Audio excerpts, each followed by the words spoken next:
मित्रांनो, टीम इंडियाचा धुरंधर ओपनर फलंदाज रोहित शर्माबाबत टीम इंडियाचे माजी दिग्गज क्रिकेटर सुनील गावस्कर यांनी एक मोठे विधान केले आहे। क्रिकेट जगत सचिन तेंडुलकर, विराट कोहली किंवा MS धोनीपेक्षा रोहित शर्माला ह्या एका गोष्टीसाठी लक्षात ठेवेल असे गावस्कर म्हणाले। आणि ती गोष्ट म्हणजे भारताच्या क्रिकेट इतिहासातील आतापर्यंतचा सर्वात आक्रमक फलंदाज।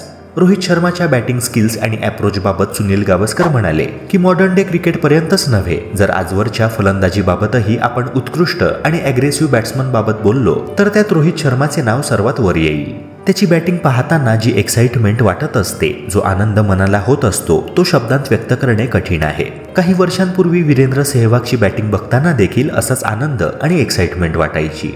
मात्र माझ्या मते इतिहास रोहित शर्माला केवळ भारताचाच नव्हे तर जगातील सर्वात आक्रमक फलंदाज म्हणून लक्षात ठेवेल। त्याने आंतरराष्ट्रीय T20 क्रिकेटमधून निवृत्ती स्वीकारली असली तरी त्याला वन डे किंवा इव्हन टेस्ट क्रिकेट फॉर्मॅटमध्ये खेळताना तुम्ही बघा, त्याच्या बॅटिंग स्टाईल किंवा अप्रोचमध्ये विशेष बदल तुम्हाला दिसून येणार नाही। तो प्रामाणिकपणे प्रत्येक चेंडू सीमारेषेपार पोहोचवण्याचा प्रयत्न करतो, ज्यात तो यशस्वी होतोच। पुढे किती दर्जेदार गोलंदाज आहे ह्याच्याशी त्याला काहीच देणे घेणे नसते, तो केवळ त्याची बॅटिंग एन्जॉय करतो।